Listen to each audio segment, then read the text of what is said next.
नमस्कार सभी को, सत श्री अकाल, good morning to all. Welcome to my channel Ignited Brains.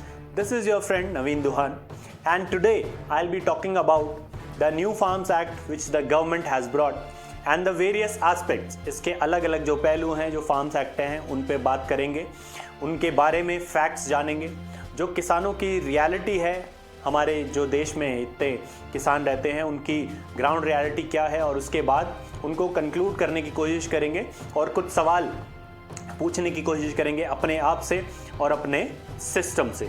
So today I am going to discuss about the farmers produce trade and commerce promotion and facilitation act 2020, जिसको एक APMC मंडियों के अलावा एक सिस्टम के रूप में देख रहे हैं हमारे किसान, और हमारी सरकार क्या कह रही है. लेट्स सी, दोनों पक्षों के बारे में जानने का प्रयास करते हैं.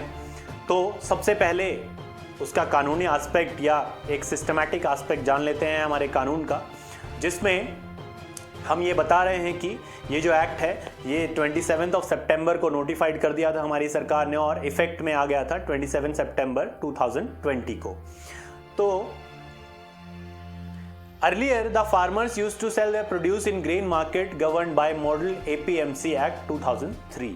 ये जो फार्मर्स हैं, जो हमारे इतने सारे किसान हैं, जो हमारे इतने सारी चीज़ें हमारे लिए प्रोड्यूस करते हैं, it was the only sector which gained in this corona time period also, and all other sectors of the economy have gone down. तो अर्थव्यवस्था में सभी चीज़ें जब नीचे जा रही थी, जब डूबती जा रही थी, तो फिर हमारे जो किसान हैं उन्होंने अपनी मेहनत से जो हमारी जो अर्थव्यवस्था है उसको संभाले रखा और एक बहुत ही अच्छी ग्रोथ हम सभी को दिखाई, जिससे ये पता लगता है कि किसी भी विकट परिस्थिति में the farmers stand up and they take the charge to protect us, to give us the food. तो ये जो सब चीज़ें जो हमारे फार्मर्स उगाते हैं, सब्जियां हैं, अनाज है, सीरियल्स है, गेहूं है, चावल है, दालें हैं, एक्सेट्रा, ये इन सबको बेचने के लिए जो पुरानी व्यवस्था थी उसको हम APMC agricultural produce market committee के नाम से जानते थे, जिसको हम मंडी भी कहते हैं. ये जो मंडी है ये APMC act, model APMC act 2003 से गवर्न होती हैं आज भी. और ये जो APMC है इसमें अलग अलग प्रकार की व्यवस्थाएं, इन सब चीज़ों को जानेंगे कि APMC कैसे वर्क करती है, किसके अंडर में वर्क करती है, कौन से कानून के अंडर में वर्क करती है, और ये जो नई व्यवस्था है ये कैसे वर्क करेगी. तो हमारा जो कृषि मंत्रालय है और the ministry of agriculture and farmers welfare, that ministry has notified this bill and brought this bill to the parliament and it got passed obviously in both houses of the parliament. तो इससे पहले कि हम इस नए bill के बारे में जानें, इसकी व्यवस्थाओं के बारे में जानें, इसके अलग अलग पहलुओं के बारे में जानें, हम ये जान लेते हैं कि इससे पहले जो व्यवस्था थी या आज भी जो व्यवस्था चल रही है, इस बिल के आने से पहले जो व्यवस्थाएं थी वो आज भी कंटिन्यू कर रही हैं, और उनको हम APMC या मंडी के नाम से जानते हैं. Earlier, most of the farmers used to sell their produce in the grain market known as mandis. ये हम सभी को पता है. इसके बाद the functioning of these grain markets were controlled by APMC, the Model APMC Act 2003. तो ये जो एग्रीकल्चरल प्रोड्यूस मंडी कमेटी है या जो मंडियां हैं वो एक मॉडल APMC एक्ट 2003 के मुताबिक फंक्शनिंग करती थी. इसके ऊपर अलग अलग स्टेट गवर्नमेंट्स का कंट्रोल रहता था है, और जो अलग अलग स्टेट गवर्नमेंट्स हैं वो फीस लेती हैं, टैक्सेस लेती हैं इन मंडियों के फंक्शनिंग में जो सेल और परचेज के काम होते हैं. तो मंडियों की फंक्शनिंग को थोड़ा और जान लेते हैं. The different state government govern and control the market committees. APMCs were formed to facilitate the farmers to sell their produce without stress and timely payment of his produce. तो APMC बनाने का मकसद क्या था कि जो फार्मर्स है उसको कोई चिंता करने की ज़रूरत ना हो कि वो किसको बेचेगा, कब बेचेगा, कितने रुपए में बेचेगा और उसको पैसा कब मिलेगा. इन सारे सवालों को सुलझाने के लिए APMC बनाई गई सरकारों के द्वारा, हमारी पूर्ववर्ती सरकारों के द्वारा, जो कि आज भी चल रही हैं, जिसमें किसान निसंकोच होकर अपना प्रोड्यूस ले जाता है और वहाँ पर बेचता है, रिटर्न में उसको उसकी पेमेंट मिल जाती है. तो ये है हमारी अभी की व्यवस्था. Hundreds of people are employed in the grain market who work as petty workers and laborers. इसके अलावा जो फार्मर और जो मिडिलमैन है, जिसको हम आड़ती भी बोलते हैं या ट्रेडर बोलते हैं, उसके अलावा और भी बहुत सारे लोग और उनका रोज़गार हमारी जो मंडियां हैं, हमारी जो एपीएमसी एक्ट है उसमें जुड़ा हुआ है। और बहुत सारे गरीब लोग वहाँ से अपना घर चलाते हैं। वहाँ पे जो अलग अलग कार्य हैं, छोटे मोटे काम हैं, लोडिंग और अनलोडिंग के, और जो बाकी कार्य हैं वो काम करते हैं।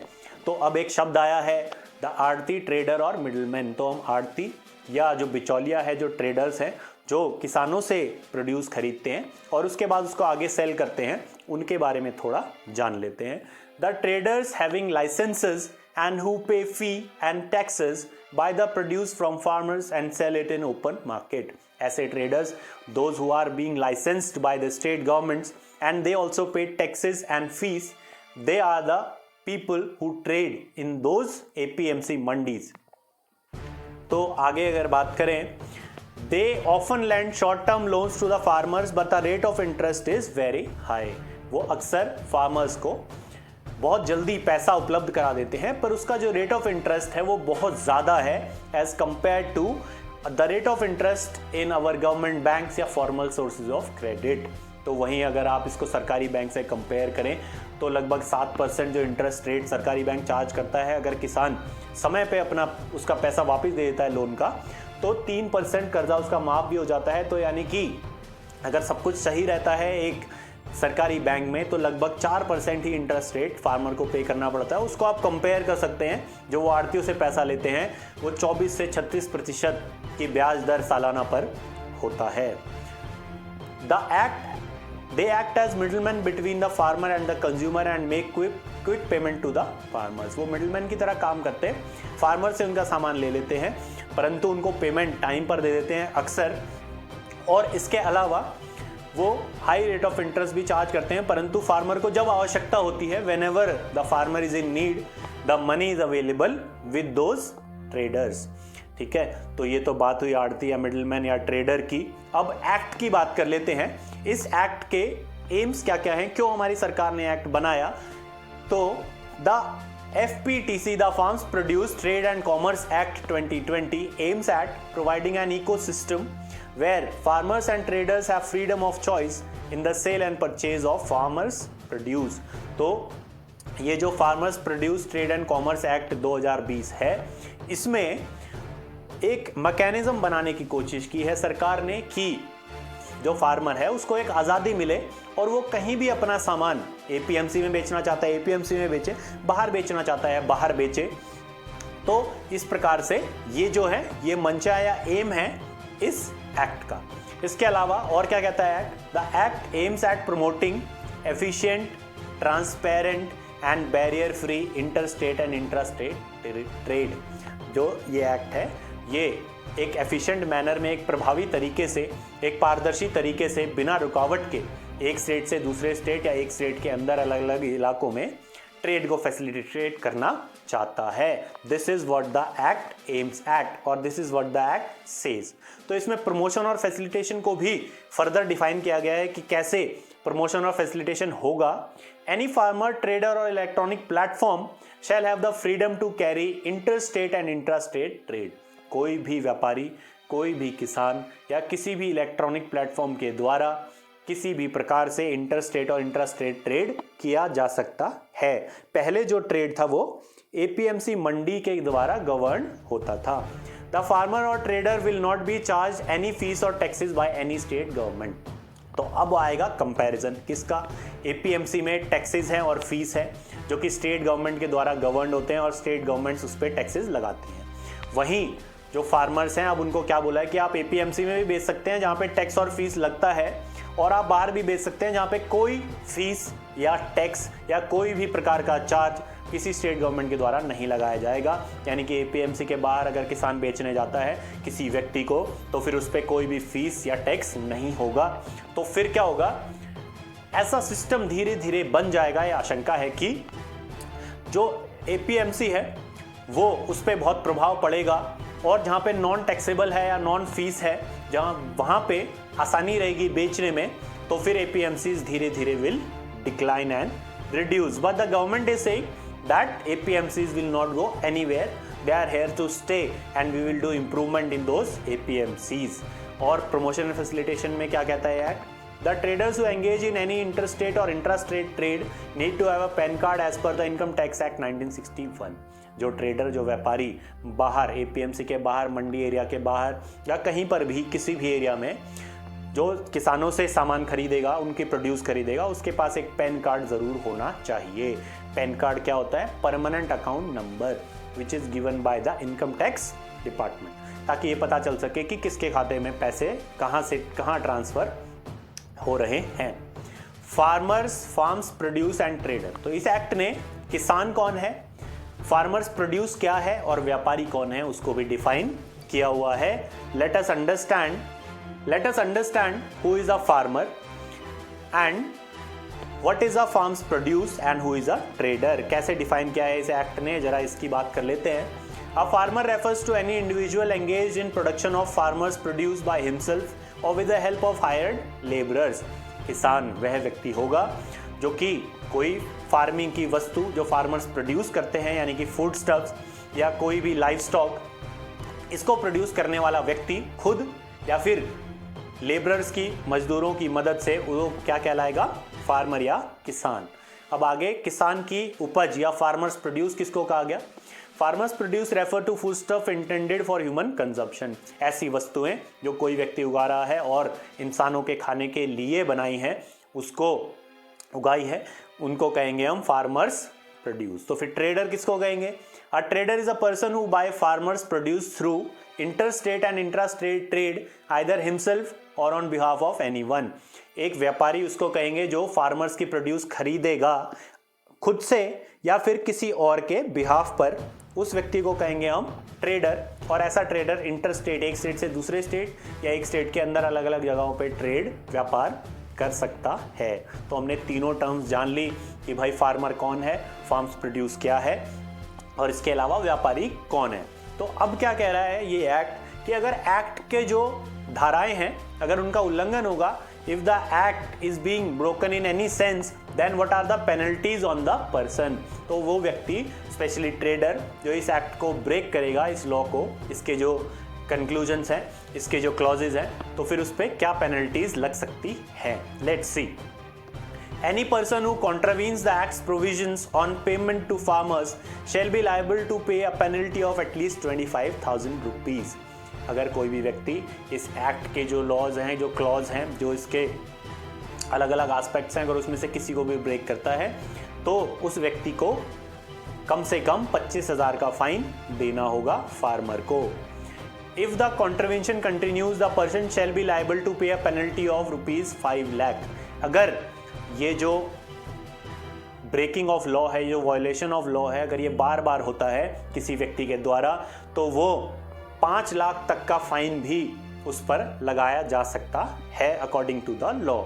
If a person contravenes on an electronic platform shall be liable to pay a penalty of ₹50,000। अगर इलेक्ट्रॉनिक प्लेटफॉर्म पे नॉन पेमेंट होता है या कोई भी और क्लॉज इस लॉ का ब्रेक होता है, तो उस व्यक्ति पर 50,000 का फाइन लगेगा कम से कम, या फिर 1 लाख तक उसकी लिमिट एक्सटेंड की जा सकती है। तो पेनल्टी के बारे में हमने जान लिया, 25,000 और मैक्सिमम 5 लाख की पेनल्टी उस व्यक्ति पे लगेगी जो या तो फार्मर की पेमेंट समय पर नहीं करेगा या फिर इसके जो क्लॉजेज हैं लॉ के उसको तोड़ेगा। अब मेरे कंक्लूसिव रिमार्क, आपने ये जान लिया कि नया लॉ जो है वो क्या करेगा, उससे फ्रीडम होगी कहीं पे भी बेचने की और एपीएमसी मंडियां जो हैं उनमें भी बेच सकते हैं। पर फ़र्क क्या होगा, बाहर जो है टैक्सेस और फीस नहीं लगेगी और एपीएमसी मंडीज़ में ये सारी व्यवस्थाएं होती हैं और जो स्टेट गवर्नमेंट्स है वो पैसा चार्ज करती हैं एपीएमसी मंडियों से। When the trader in APMC is charged and trade outside APMC is not charged, then which market will survive and which market will be forced to close down? अब मेरा सवाल क्या है, जब APMC में चार्जेस लगेंगे, टैक्सेस लगेंगे और APMC के बाहर नहीं लगेंगे, तो फिर कौन सा मार्केट सर्वाइव करेगा और कौन सा मार्केट सर्वाइव नहीं करेगा? You can easily analyse. Another is there is a mechanism of MSP, एक व्यवस्था है मिनिमम सपोर्ट प्राइस की APMC में, जिसमें अगर फार्मर की प्रोड्यूस मिनिमम सपोर्ट प्राइस जो न्यूनतम समर्थन मूल्य है वो गवर्नमेंट ने डिसाइड किया है, अगर जो ट्रेडर है वो उतने रुपए पे नहीं लेता है तो फार्मर के पास ये ऑप्शन है कि गवर्नमेंट के पास MSP पे बेच सकता है या फिर ट्रेडर को MSP से ज़्यादा पे बेच सकता है। तो The fear is that if APMC is not there, so where will the MSP exist? तो फिर ये जो MSP है, मिनिमम सपोर्ट प्राइस है, न्यूनतम समर्थन मूल्य है, वो कहाँ टिकेगा और कहाँ से मिलेगा? क्योंकि बाहर तो ऐसी कोई व्यवस्था नहीं है, ना ऐसा कुछ भी इस कानून में बोला गया है कि MSP पे ही बेचा जाएगा या MSP पे ही खरीद होगी, जो कि MSP जो मंडी कमिटीज हैं, APMCs हैं, उसमें फॉलो होता है। तो you can very well analyse what will happen to MSP and what will happen to APMC according to the various clauses and the circumstances which are present on the ground after this act. So if you found this video informative, please like it, share it with others so that you can also make your contribution in supporting the right cause. Also give your valuable comments through suggestions so that I can make further improvement in the coming videos. And do not forget to subscribe my channel Ignited Brains. This is your friend Naveen Duhan. Goodbye for now. Have a nice day.